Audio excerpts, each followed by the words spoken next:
Good morning, and welcome to today's webinar on ways to partner with Penn State University for innovation funding opportunities. My name is Rich Joyce, and I'll be your host for today. To pass the time while we wait for everyone to join the webinar, I would like to pose a question for our attendees. How many Phase 1 Sbir Sttr projects were approved in Pennsylvania in 2021? Please feel free to answer in the chat box.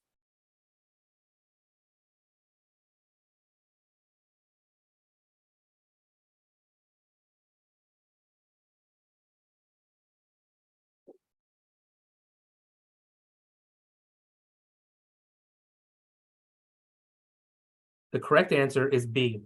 In 2021, there were 147 projects approved in the state of Pennsylvania, totaling over $29 million worth of funding. I have a few housekeeping items to cover before we get started.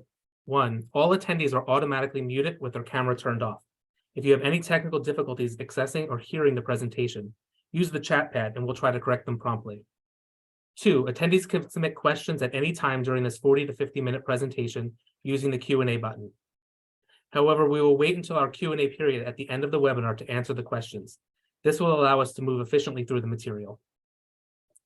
If you have any questions after the webinar is over, please send them to us via email at pentap@psu.edu. This webinar is being recorded and will be uploaded onto the PennTAP website when complete. All attendees will receive a follow-up email notifying you when the recording is available. To introduce myself, I am Rich Joyce, a technical advisor for PennTAP. While PennTAP serves all of the state of Pennsylvania, I work and live in the Southeast region, performing energy audits, supporting grant applications, and working on community economic development projects throughout that Southeast region of Pennsylvania. I am based at the Penn State Schuylkill campus in Schuylkill Haven, Pennsylvania. More information about me can be found on our PennTAP website. Today, we will have 3 guest speakers highlighting opportunities for innovation funding. We will have Jennifer Leinbach. She will present on the Manufacturing Pennsylvania Innovation Program, followed by Kelly Weiland, who will present on the Sbir Sttr federal funding opportunities. In closing will be Joseph Hackett, who will present on funding opportunities at the Ben Franklin Technology Partners Network. We will then close with a question and answer session. Before introducing our first speaker, I would like to take this opportunity to tell you a little bit more about PennTAP. The Pennsylvania Technical Assistance Program at Penn State, also known as PennTAP, is a statewide grant-funded organization housed within the Office of Industrial Partnerships at Penn State, and is charged with supporting Pennsylvania businesses and anchor institutions, including manufacturers, municipalities, educational institutions, entrepreneurs, and economic development agencies. We began our work over 50 years ago as one of the first technical assistance programs in the country. PennTAP focuses on helping Pennsylvania businesses through 2 primary areas of expertise: energy and operational assessments, and university and innovation connections. Through those pillars, we strive to help increase your business success and drive economic growth in Pennsylvania. You can find more information about this at our website, pentap.psu.edu. To achieve our objective, PennTAP has compiled a diverse staff with backgrounds in chemical engineering, electrical engineering, environmental science, manufacturing, entrepreneurship, and economics. Our staff includes a certified energy auditor, 2 energy managers, a certified water efficiency professional, a renewable energy professional, a professional geologist, and 2 Six Sigma green belts. PennTAP engages in a regional approach to providing resources to the business community of Pennsylvania. This regional approach allows our technical advisors to immerse themselves into a region and learn more about the communities they work in, with the goal of developing strong relationships with economic development partners and industry. This slide provides the contact information for the advisors in each of the 6 regions across the state. Through our energy and operational assessments, PennTAP's technical advisors perform pollution and energy efficiency assessments, also known as P2E2 assessments, where we help companies decrease pollution and increase energy efficiency. Common assessments include lighting, compressed air, motors and pumps, and building envelope. The P2E2 assessments are completed at no cost to the manufacturers with under 500 employees. Our E3 assessments build on the E2 assessments by incorporating a continuous improvement exercise on a chosen production line or process within your facility that provides for an increase in operational and energy efficiency. The U.S. Department of Energy's ISO 50001 Ready Navigator program enables companies to implement a tailored energy management system which provides the framework to integrate energy efficiency into your existing systems.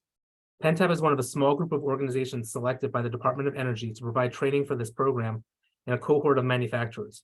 Because of our success with this program so far, the Department of Energy has asked PennTAP to gather further input and feedback from ISO 14001 certified companies, with the goal of identifying overlap between the two standards and potentially integrating them in the future. Beyond energy, we work closely with our clients to understand the full range of business needs and facilitate innovation by creating connections back to the university and our vast network of resource partners across the state. PennTAP can provide your business with no-cost and low-cost opportunities to engage with Penn State students, faculty, and facilities. Penn State classroom projects and capstone courses provide great opportunities for companies to tackle complex problems using classroom knowledge and world-renowned facilities. PennTAP has enabled connections to the university for a variety of industry-sponsored products, including product development through prototyping at the Learning Factory, improved production flow through Six Sigma student projects, and the Industrial Manufacturing Engineering Classroom, and growth into new markets with market research completed by the Smeal College of Business Nittany Lion Consulting Group. Many of those classroom and capstone courses are available at no cost to a company. Partnerships between Penn State research and business are vital for manufacturing innovation and growth of the entrepreneurial spirit in the United States. PennTAP offers help to facilitate these partnerships through introductions of our clients to university faculty and staff. PennTAP also works very hard to connect our industry clients with research partnership opportunities such as the Manufacturing PA Innovation Program, which is a collaborative effort between state government, academia, and industry to drive new technologies and processes to the manufacturing sector. PennTAP maintains relationships with a wide variety of resource partners throughout the state. These resource partners bring different tool sets to complement PennTAP's suite of services. Our resource partners include small business development centers, industrial resource centers, Ben Franklin Technology Partners, chambers of commerce, and local development districts. With technical advisors in every region of the state, PennTAP can help you make personal connections to the economic development representatives working inside your area. Our relationships with these partners are vital for Pennsylvania businesses. As you can see, PennTAP created a significant impact across the state in 2021. We generated $5.2 million worth of economic benefit, and we helped more than 290 students engage with Pennsylvania businesses across 33 counties. We are very proud of the work we do every day to educate the public about and support and resources available in the state. And we're proud to serve as a gateway for businesses to collaborate with Penn State University. Now it's time to introduce you to our first speaker. Jennifer Leinbach is the Executive Director of Technology Investment at the Department of Community and Economic Development, or the DCED.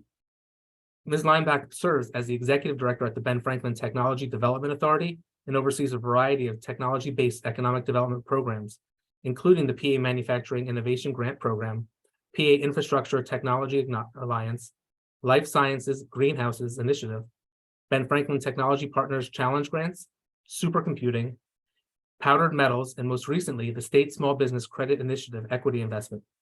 Today, Jennifer will speak to you about the Manufacturing PA Innovation Program. Thank you, Jennifer. Oh, thank you so much, Rich. Good morning, everyone. It's always a pleasure to be invited to a Penn State webinar. This Penn State team is so supportive of our Commonwealth programs, and we appreciate their efforts in helping us to build awareness of these resources. Next slide, please. The goal of the Technology Investment Office is to spur innovation and advance the development and adoption of new technologies. We have several grant programs that help us to achieve this goal. So while today our focus will be on the Manufacturing Innovation Grant Program, I'd really like to put that into context. So next slide. In 2017, Governor Tom Wolf and the legislature established Manufacturing PA, a three-pronged grant program created to support Pennsylvania's manufacturing community, and it endeavors to meet three critical needs. The first is workforce. The pool of candidates with the most basic skills for an entry-level position is shrinking. And one way to meet this need is to provide short-term work readiness training to those who lack these skills, both hard skills and soft skills, and to really focus that training to direct it to those with barriers. So our manufacturing training to career program has been highly successful. Second, products, processes, and people. funding that supports our 7 regional industrial resource centers. They offer a robust menu of services and training to help with Six Sigma, lean, supply chain, marketing, profitability. And lastly, the innovation program, which addresses research and development of new products and processes by tapping into the research capacity of Pennsylvania's research universities and student talent. So let's look at the next slide. Let's get an overview of the program. To date, we've funded over 160 projects with nearly $10 million. We've partnered with 117 manufacturers, over 400 students, and 17 of Pennsylvania's colleges and universities. And these projects cover a wide range of industries. Think plastics, additive manufacturing, bioprinted human tissue, ceramics, glass, composites, autonomous navigation, energy, even making concrete blocks from recycled materials and new building materials from mushrooms and hemp. So on the next slide, we'll dive into the program details. The innovation program is highly competitive. It offers grants in a range of $25,000 to $70,000 for research-led teams. And these teams are comprised of students under the guidance of their professor, partnering with a manufacturer. Any accredited Pennsylvania college or university is welcome to apply, and indeed, they are the applicant. So they lead this team. The projects average to be about 1 year or 1 academic year partnered with that Pennsylvania manufacturer. And that's really important here. The key is these are not science projects in search of a sponsor. These are projects on the focus of a manufacturer to meet their need, their pain point, or an opportunity.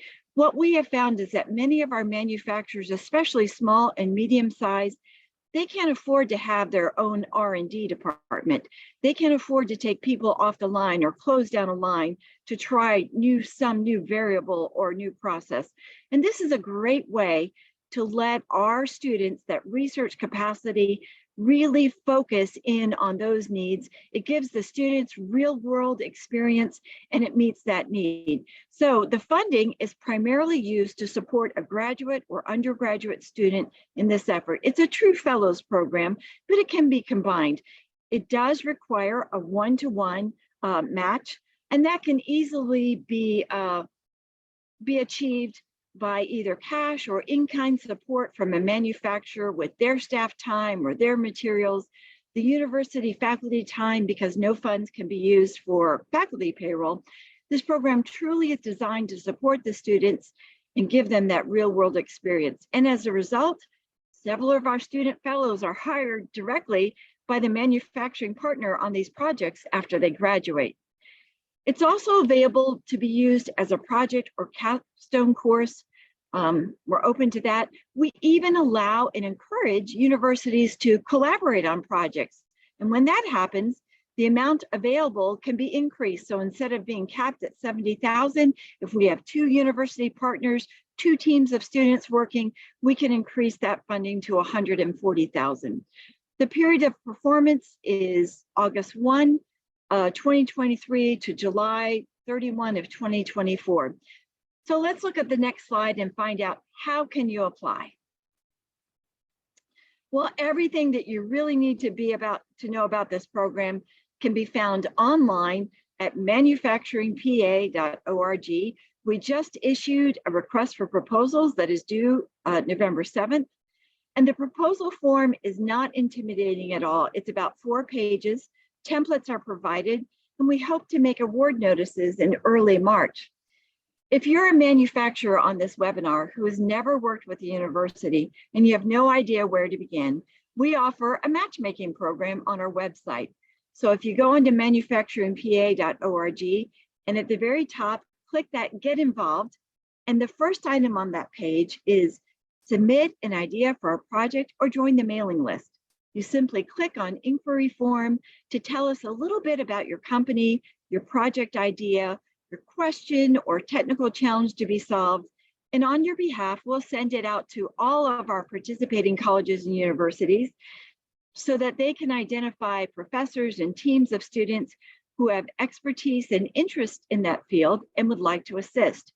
Then we send the manufacturer their names and their contact information. And that just really helps you to be able to identify who has that expertise that you might need.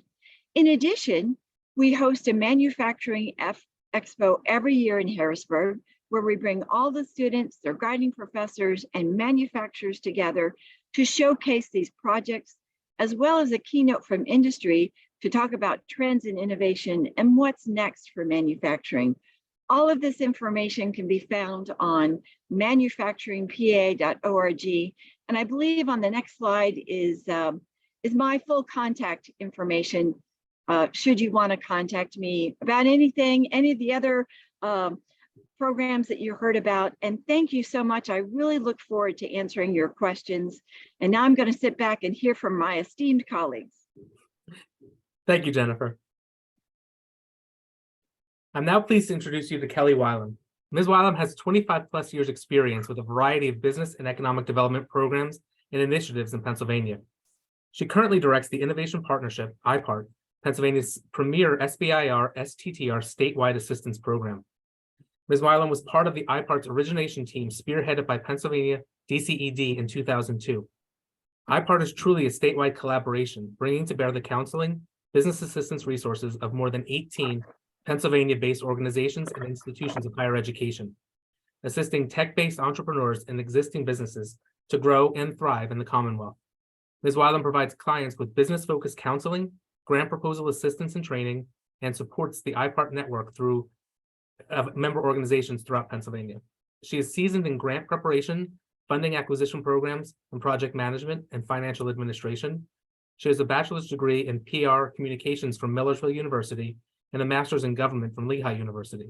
Today, Kelly will be introducing you to Sbir Sttr federal funding programs. Thanks, Kelly. Thanks, Rich. Right there on the screen is my contact information, and it'll be at the end of the presentation also. Hopefully you can hear me okay. PennTAP was one of our originating organizations when we conceptualized of the Innovation Partnership program when I was employed at DCED. So thank you for hosting this opportunity for everyone. Next, the purpose of the Sbir and Sttr programs are really to stimulate technological innovation in the private sector, strengthen the role of small business concerns in meeting federal R&D needs, increasing commercialization from research results, and encouraging participation of socially and economically disadvantaged women-owned businesses and underserved and underrepresented businesses. This is not an alternative source of funding for basic research. Addition to the Sbir program is the Sttr program, which aims to foster technology transfer through cooperative R&D between small businesses and the research institutions in collaborative projects. Next. So why would you consider Sbir and Sttr programs for funding of your business or moving your technology innovation closer to commercialization? There's over $4 billion available in Sbir and Sttr funding. And following on from that, there's more than $50 billion available at the federal level for other R&D incentives and programs to work with your businesses. This Sbir and Sttr funding are not loans, so there's no repayment. They provide recognition, verification, and visibility to potential other investors. And my colleague, Joe Hackett, will be talking about some follow-on funding right after this, so he can springboard off of that comment. It's also potential for leveraging VC funding or other sources of funding like Ben Franklin Technology Partnership funding or Life Sciences Greenhouse funding. Next. Information on each of the Sbir and Sttr programs. While we say Sbir and Sttr as if they are one program as a misnomer, and you will see why. Next. There are 11 different federal agencies that offer Sbir and or both Sbir and Sttr funding. And so each of those 11 agencies has different topic areas, different missions, different focus, different problems that they're looking to solve through funding solutions that businesses present that align with these topic areas and the agency's mission and focus to fund them and move them closer to commercialization. They help provide early stage R&D funding to these small technology companies, and a small company will be defined later in the presentation. The 11 federal agencies have extramural R&D budgets of over $100 million, and they're required to set aside 3.2% of that funding for SBIR programs within those agencies. And I'm sure you'll be able to guess the larger agencies that have both SBIR and STTR programs. Next. The STTR program is the smaller of the two programs. It is 10% of the size of the SBIR program, and it's similar to SBIR, but there are some distinctions, which I will define coming up. The STTR program needs to have the small business concern in a cooperative research project that involves the company and a college or university, federally funded research laboratory, or nonprofit research institution. The STTR program was created specifically as a means to transfer the technologies developed at research institutions to market where they can benefit consumers, both public and private. There are 6 agencies now that are required by STTR to reserve a portion, which is 0.45% of their extramural R&D funds towards funding STTR projects. Next. So the agencies that are in red are the ones that offer both SBIR and STTR opportunities. Department of Agriculture is sort of new to this list for the first time. This year, they offered an STTR funding opportunity, which is sort of exciting because Pennsylvania is an agriculturally based state in terms of many of our businesses. And that means that Department of Agriculture's extramural R&D budget was increased. So that's sort of a happy thing to know. So the ones that are just in black only offer SBIR programs. Next. There are some useful statistics about SBIR and STTR because no presentation would be complete without throwing a bunch of numbers at you. Next. So on the left-hand side of your screen, those are the larger agencies, and this is the amount of funding that was allocated to the SBIR and STTR programs at DoD, National Institutes of Health, Department of Energy, National Science Foundation, and NASA. And the amount of funding available on the right-hand column are for the SBIR programs only. It's hard, USDA is still in that SBIR only, but as I said, they recently only offered for the first time STTR this season. Next. Program structures. Next. The programs are structured as a 3-phase program, with the 3rd phase not being funded through federal grant funds. The 3rd phase is actually a commercialization phase in which you would be hopefully commercializing your product, gaining customers and revenue from the actual product being in product or service being in the marketplace. But phase 1 is typically where you start. Awards are actually now from $275K upwards, up to 275K. 256 was NSF's ceiling limit for phase 1. It's now 275. The execution for the project period, depending upon the agency, can range anywhere from 5 to 13 months. For phase 2, which follows on from the phase 1, the award can be $1.7 million or up, specifically if you're dealing with NIH, National Institutes of Health, or DoD. And the project execution period is for up to 2 years. During this time, the R&D work is performed and the developer evaluates commercialization potential. Typically, only phase 1 award winners are considered for phase 2. There are some exceptions depending upon the agency. There are programs called Fast Track or Direct to Phase 2 of both NIH and DoD. they're difficult to obtain if you have not been previously successful with Sbir and Sttr funding. Next. This is just a graphical representation of what was on the previous page because people retain information and view information differently. So you can see that in a graphical representation. Next, please. Program eligibility. Next. The qualifications, you must be a codified small business, which means you must be registered to do business. There are a number of registrations that are required preliminarily before you submit your Sbir and Sttr project that need to be executed before you can submit your Sbir and Sttr project. So you need to have a business address where you would be doing business that could receive customers. Typically, this address cannot be a residential address or a PO box or UPS box. It needs to be either at a business or rental space or incubator or accelerator or something like that. Needs to be greater than 51% American owned and independently operated, needs to be for profit. The principal researcher must be primarily employed by the business concern at the time of award. We encourage you to flesh out those things in advance. There are some exceptions, again, depending upon the agency that you're submitting to.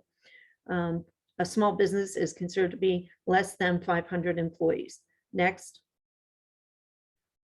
Sttr proposer must meet certain eligibility. As we mentioned previously, it's joint research between the small business concern and a research institution or university. Minimum of 40% of the project work must be executed by the business, and a minimum of 30% of the project work must be executed by the nonprofit research institution. The remaining 30% can be split between the two entities or could go to work with contractors, independent or collaboratives, or business contractors. The PI may be at the university for this instance, but not for the National Science Foundation, where they indicate the PI must be employed 51% at the business itself. Next, please. So the principal investigator must be, we already said that, primarily employed, can't work full-time for another employer. This would mean 40 hours a week. We know you can work on weekends, but the rules go by 40 hours a week in terms of full-time employment. So if you're full-time employed somewhere else other than the small businesses submitting the SBIR, that's not going to work. You'll need to make arrangements for that.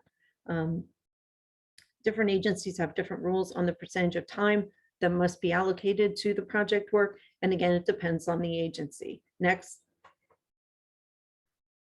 Research institution eligibility needs to be located in the United States and be a nonprofit college or university, public or private, nonprofit surgical hospital, or federally funded R&D center. It cannot be a government-owned and government-operated organization. The federal labs are located at that link if you are interested in collaborating with a federal lab. Next. Program differences. Next. I'm not going to go into detail on this. It's a nice, succinct chart. I should note that from this chart and from my experience of doing this for close to 20 years or more, the only commonality across Sbir and Sttr programs and all 11 federal agencies offering those programs is that the project execution period for a phase 2 is 24 months. So that can tell you all the varieties of differences that exist between and amongst Sbir and Sttr offering agencies. There may be other commonalities, but as far as I know, the 24-month execution period for phase 2 is the only one that I found. Next, please. So main differences, this is again a succinct slide. There's mandatory participation by a nonprofit R&D institution with a minimum project execution of 30% and a maximum of 60%. And Sbir participation by a nonprofit R&D institution is allowed, but it's optional. So if you have a project and you're not partnering with a research institution and you're applying for Sbir, that's absolutely fine. Next. Agency differences. Next. So The form of the agreement that you sign to receive your grant funds, and all of these funds are grant funds, but I call it the form of agreement that you sign, can either be a contract or a grant. And the difference being summarily that the contracting agencies who have that as the form of the agreement tend to be agencies that may want to purchase or use your innovation, product, or service. The grant form of the contract is usually issued by agencies who have very liberal topic areas that are broad, and they would never be purchasing, they would never be your customer. So that's a down and dirty description of the difference between the form of contract you would sign, form of agreement you would sign with the agency to receive your grant funds. Next. All right, and here's just agency-specific topics, contracts. Those are the agencies that have the opportunity to have contracts as the form of agreement, and those are the agencies that typically have grants in terms of their form of the agreement. Next. Types of SBR projects can apply to existing technologies, new types of applications or processes, such as plastics, drug delivery, drug development, new treatment, new diagnostic, applications of nanotechnology in new and variety of ways, anything that improves upon current state of the art in the specific technology or innovation sector, anything that's better, cheaper, stronger, faster. The Sbr and Sttr programs do not fund improvements, incremental improvements to already existing technology. So that's important to note.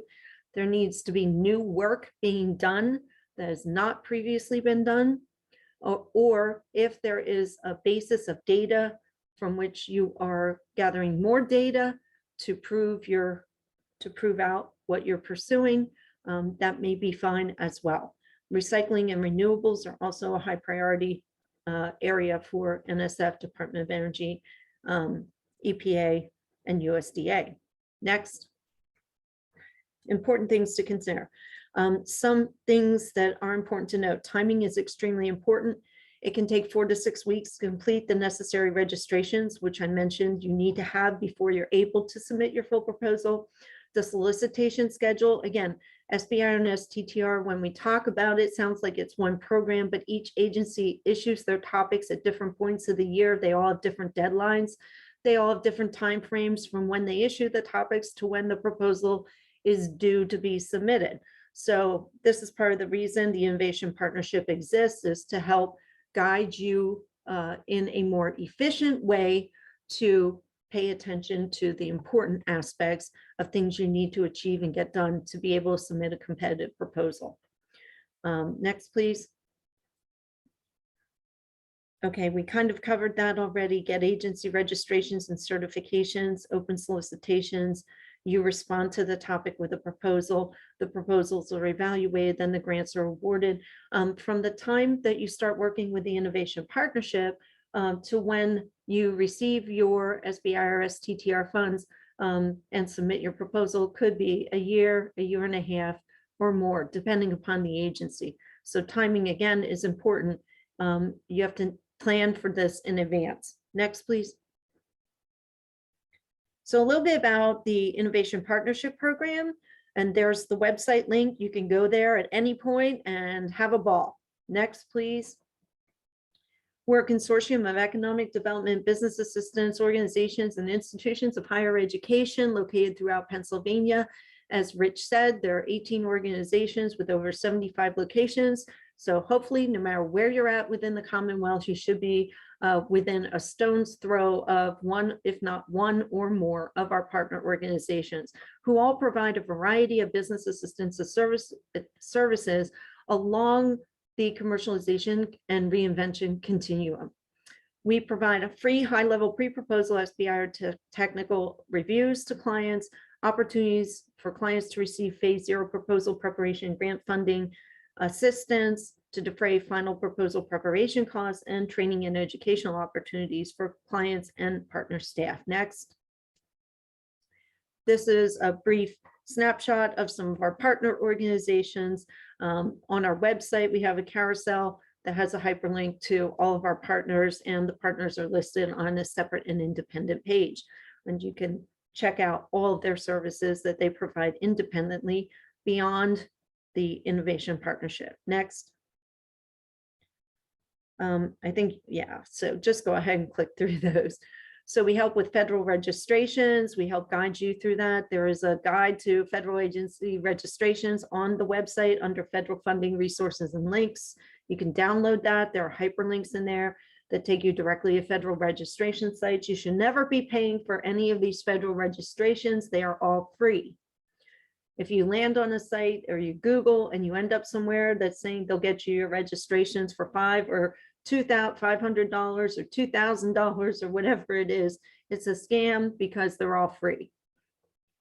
We assist you with topic matching if you don't know where to look or what agencies might be aligned best with what you're proposing or what your project is. We can help you with that.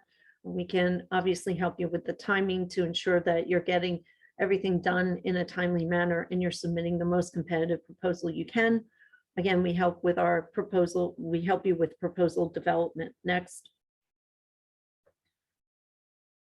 So we got you initially with speaking with the federal program managers, topic authors, program officers, and technical points of contact. So again, as I said, the 11 different agencies can't even settle on what to call the individuals who work with the different topics. All of them use different names for the person that you would be interacting with one-on-one at that particular federal agency. So that makes it a little awkward as well, because we need to know what to call the person we're addressing at the agency to gain that level of familiarity.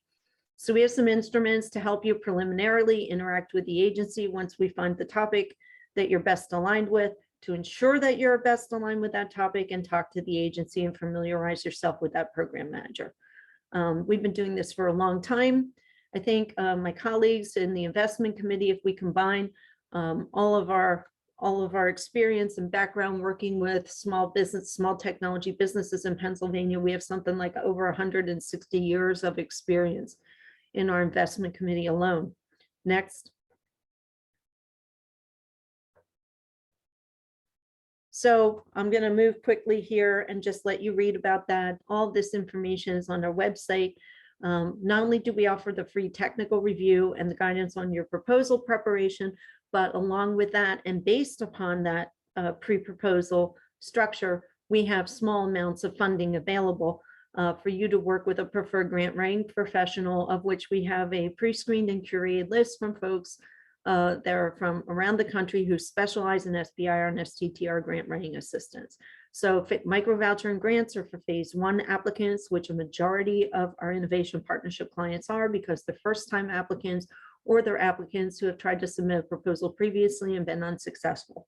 Once you go through our process with phase 1, we would certainly hope that you come back to us and use our assistance for phase 2.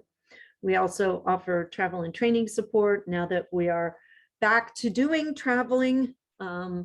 That's a possibility that we can offer that training opportunity for funding as well. Next. These are some of our stats. Again, if you scroll down on our homepage, this is a graphic that will automatically tally up some of our statistics. So the standard win rate across all 11 agencies ranges from 17 or 15 to 21%. So with the clients that we've assisted, we've achieved over our operation a 27% success rate for clients who have used our services and submitted their federal proposals. Next. This is a glimpse of our website to make sure you know what it looks like when you travel there. Next. This is where we have all the current open and closed solicitations. You can see the timing for each of the agencies when they tend to issue their solicitations and topics, how long they're open, when they close, and when our innovation partnership pre-proposal deadline is.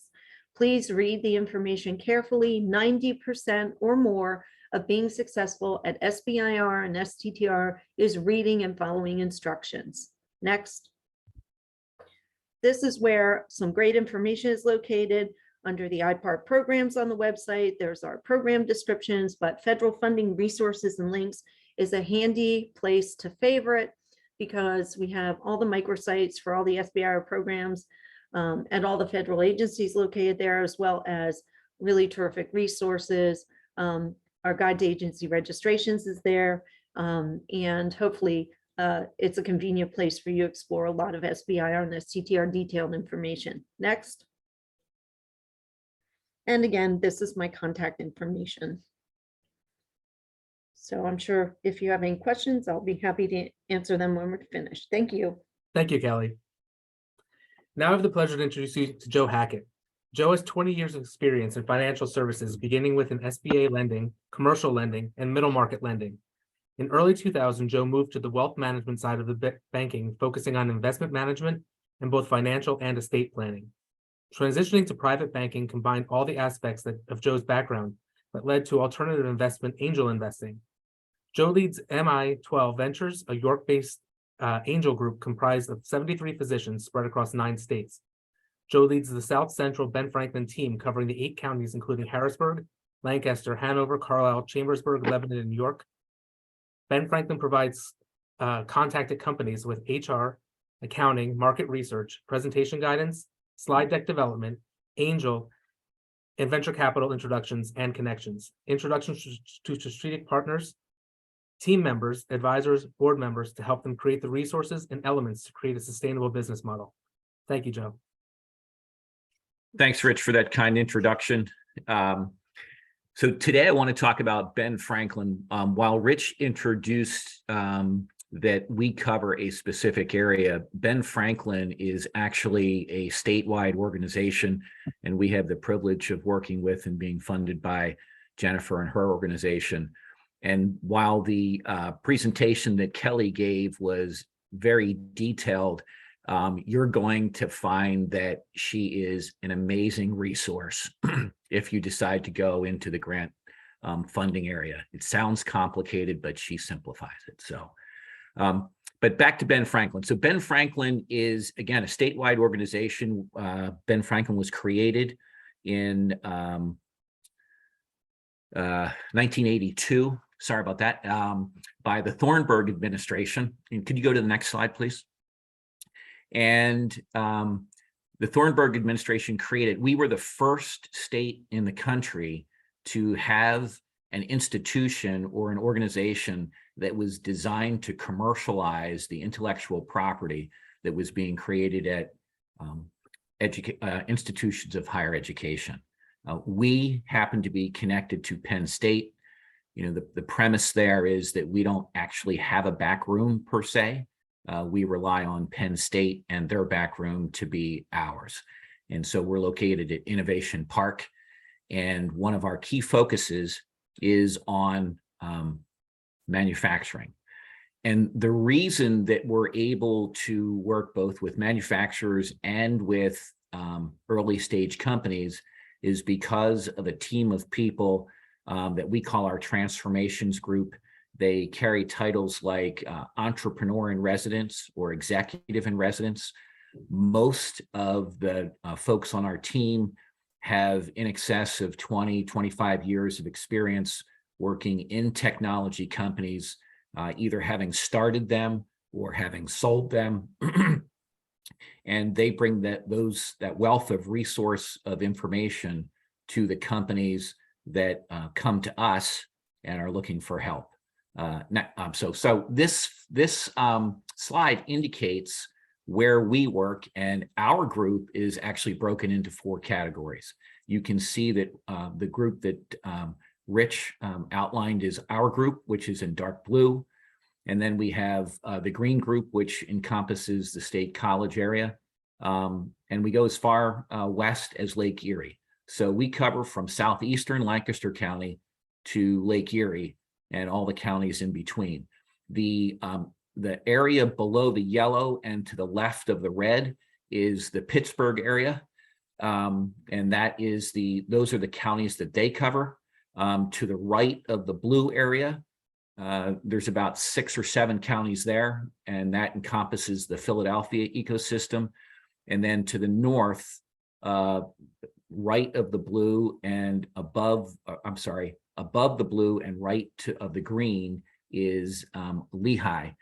Each of us are connected to a major university, and our original premise was that we, again, were to be helping to commercialize that IP. We've expanded our edict, and we now work with companies within the communities in each of the counties that we're involved with.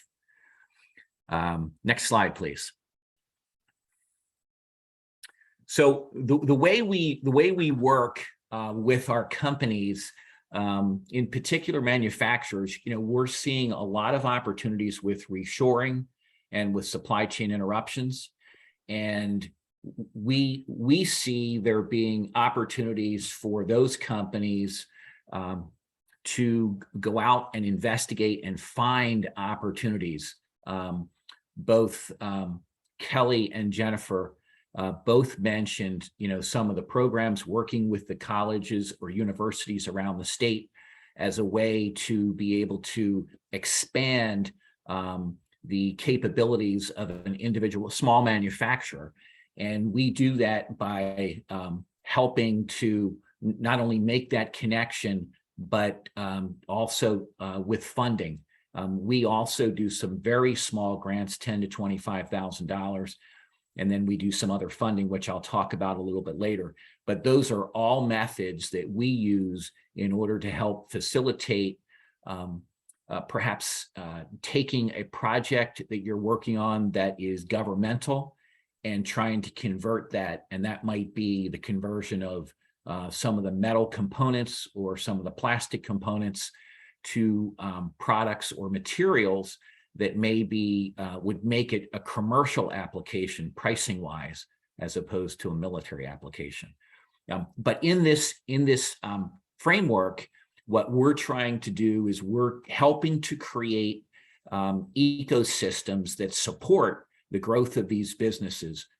Many of us are familiar with the Manufacturers Association. That's a group that we support. ManTech is another group. Certainly our friends at PennTAP. There are a number of organizations out there spread around the state that are designed to help manufacturers and small business owners to take the next step in growing their business. And our goal is to help them innovate in that process. Many of the smaller businesses that we work with, can use management assistance, sometimes training. We have some programs that we run through one of our training arms that can help with exposure to different elements in business as you grow. Certainly, you're going to need to grow your HR function. And those are things that we run trainings on in order to help businesses not get into hot water. And along those same lines, we are focusing on community engagement, and we're working in particular to help develop women-owned businesses as well as BIPOC businesses in our footprint. And again, as the slide says, we typically are very early investors in the process. Someone comes to us with an idea. Hey, I think I can take this metal and do this thing with it. I make this now, but I want to modify it to try to do this other thing so that I can grow my revenues, hire more employees. And, I think the theme throughout what you heard from the other presenters is, we're all looking to help create better paying jobs and more of them. Next slide, please. And so one of the ways that we are working with and helping businesses to engage is we have two programs that you can see here. One is called the Big Idea Contest, and the other is a Tech Accelerator. We run these a number of times a year throughout the state. The opportunity used to be that we did those regionally. So we would do one in Erie, or we would do one in State College, or maybe one in the York, Lancaster, Harrisburg area. Now, almost all of those programs are virtual, which allows us to be able to offer it to all 32 counties that we work with. And so the Big Idea Contest is a program that is designed to help bring someone's idea. We help them put together a presentation. We do presentation training as part of the Big Idea Contest. We have a thing called an investment summary, which in fact is a business plan. Then we help with a deck development. And then finally, there is an event, and the event is a pitch contest. Probably most folks have heard of Shark Tank. And while we're much friendlier than Shark Tank, it's along the same format. And that is kind of a door opener for us. It's a way for companies and founders to get connected to us. And so that's our starting point. That's our first touch point. And then the next would be the Techcelerator. The Techcelerator is a 10-week program. And the premise behind that program is to take what you developed during the Big Idea Contest or further developed and really stress test it and figure out whether it's going to be a product or a service that can become a business or could be added to your business. And so we stress tested over those 10 weeks. And the culmination of that program is also a pitch competition. And in both of those, there's funds that's awarded. And, there's never enough money. Seems like there's never enough time, but there's never enough money. And these are opportunities for founders to be able to connect with and get a little bit of money so that they can take the next step. Next slide, please. I want to click a couple of times for me, Rich, maybe 4, till you get down to R&D. There you go. Okay. So this is really the format that we use when we think about working with a company. Our engagement is learning about what it is that they're trying to accomplish. I think Jennifer said it. What problem are you solving? What is the challenge out there that you're addressing? Once we learn about how that works, then the next step is we connect. One of the great things about Ben Franklin is that while there's 4 separate groups, we all work very closely together, and we use our networks to really benefit the companies who are coming to us with ideas so that we can facilitate the growth and connections that they need to be successful. And so then, support comes in the form of a lot of those connections.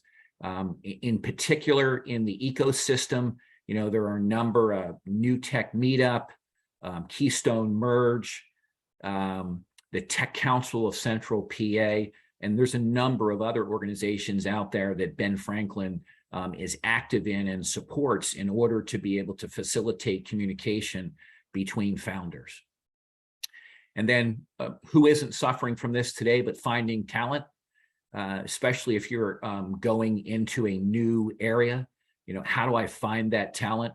We have some capabilities in-house that have proven very effective for our companies in identifying and creating the right opportunity for you to bring on the talent that you need. Next slide, please.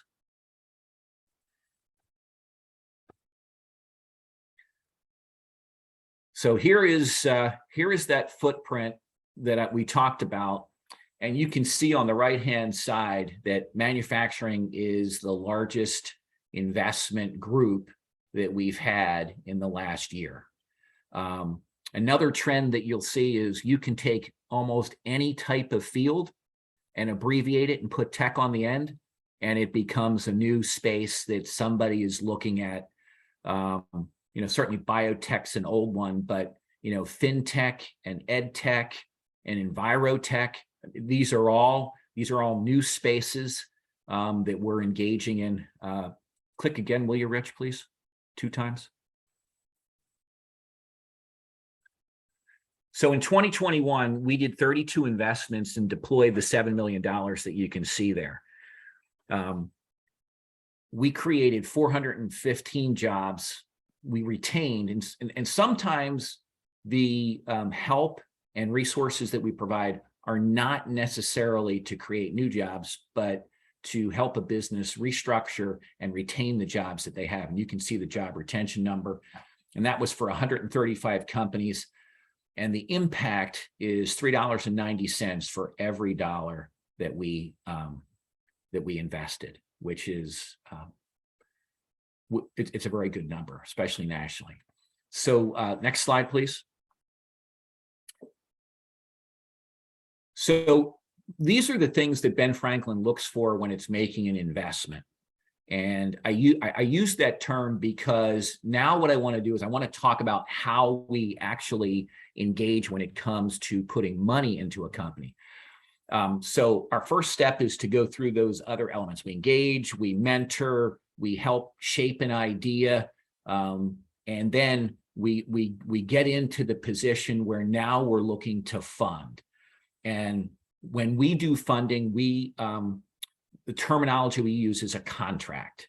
And so we provide a contract for how money will be invested into the business. And we follow the state of Pennsylvania. So on July 1st, that's when our year starts. And on June 30th, that's when our year ends. And so if we are doing a contract with a company for a project that we're working on together, and we start in July, it would be a 12-month contract. If we entered into a contract in January, it would be a 6-month contract. What that means is we're looking to fund projects that are completed in the calendar year, in the fiscal year in which they start. So if you start in July, you have 12 months. If you start in January, you have 6 months. And the way we make advances is if we were entering into a contract for $100,000, say on October 1st, what we would do is we would advance 1/3 of the funds in October, another third in January, and then another third in April. And then in July, when the last report was provided, you would get the final 10%. So that's how 100% of a contract would be distributed. Contracts are priced at prime plus 2, and most of those contracts are convertible. And what convertible means is that if the company that we're working with raised additional funds and did so as a priced round, which means they sold stock in their company, Ben Franklin would have the option of converting to stock instead of having it as an obligation. So if that never happens and a company simply is paying back their note, what we do is we bill the same way we make advances. We bill quarterly. So every quarter you would get a bill.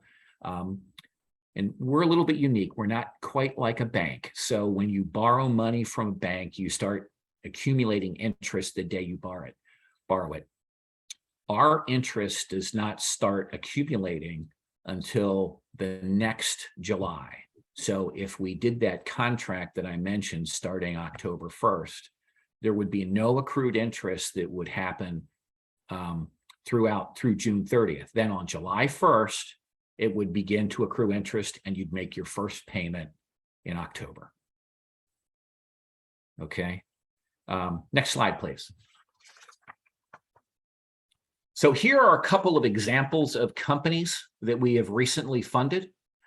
Gig and Take is a company that works with manufacturers, and they have developed a platform that allows for more flexibility in the workforce.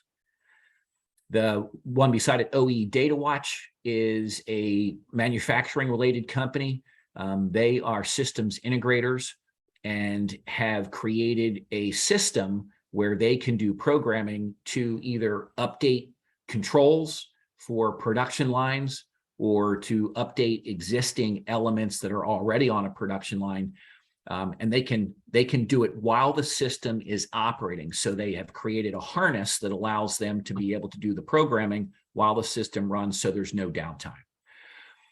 Below that, CPNet is a company that also works with manufacturers, and they have developed a series of algorithms that allow manufacturers in the plastics and metal stamping business in particular to be able to identify not when a part is faulty, but to identify when a faulty part would be made. So they've got some very interesting technology. Accountability, down in the lower left-hand corner, is a SaaS program. That is a program led by one of our female founders, and she has created a system to be able to assist POAs and guardians as they move through the process of taking care of a person for whom they've assumed that responsibility. Then to the right there is Energy Wall. Energy Wall is a Lancaster-based company, and they have developed a system that provides a much less expensive way to convert the temperature of air that's leaving a building with the air that's coming into a building so that you can lower your heating and cooling costs. And the last one, upper right-hand corner, is Sustainable Composites. Sustainable Composites has created a process where they're able to take leather scrap, break it down into its fibers, put it back together, and you can use it as though it's original leather cowhide. So some really interesting companies that we've funded here in the Ben Franklin footprint. And actually, these are all here just in South Central. So there's some very interesting companies spread across the rest of the state. And I am happy to answer any questions along with my other colleagues on the panel. Thank you, Joe. And I'd like to thank all the speakers today. We don't actually have any open questions in the Q&A, but if there are additional questions that you'd like addressed offline, please reach out to me and at my contact information, and I'd be happy to answer them for you. As I wrap things up, I'd like to offer the following 3 takeaways from today's presentation. First is that innovation funding opportunities are widely available, and there are partners who can assist you in obtaining them. Second is partnering with Penn State on these opportunities will provide value to the Pennsylvania business, as well as to students and faculty. And finally, Pentap can help locate resources and make those connections for you. Before we conclude, I'd like to tell you about an upcoming Pentap webinar. On November 3rd at 11 a.m., Pentap will be presenting an overview on the Local Climate Action Program, which is a partnership initiative of the Pennsylvania Department of Environmental Protection, Penn State Sustainability Institute, and Penn State's Department of Engineering and Energy and Mineral Engineering. Be sure to visit the PennTAP website to stay connected and be informed of additional PennTAP webinars, news, workshops coming in 2023, as well as to sign up for our monthly newsletter. I'd also like to tell you about a couple of upcoming Penn State events. On October 12th through the 14th, the Institute for Computational and Data Sciences will present the ICDS Fall 2022 Symposium, Data Science, AI, and a Sustainable, Resilient, and Equitable Future. And October 20th and 21st, the Materials Research Institute at Penn State will present the 2022 Materials Day, Materials Impacting Society. Here is my contact information. Thank you very much for attending today's webinar, and thank you again to the wonderful speakers. We hope you have a great day.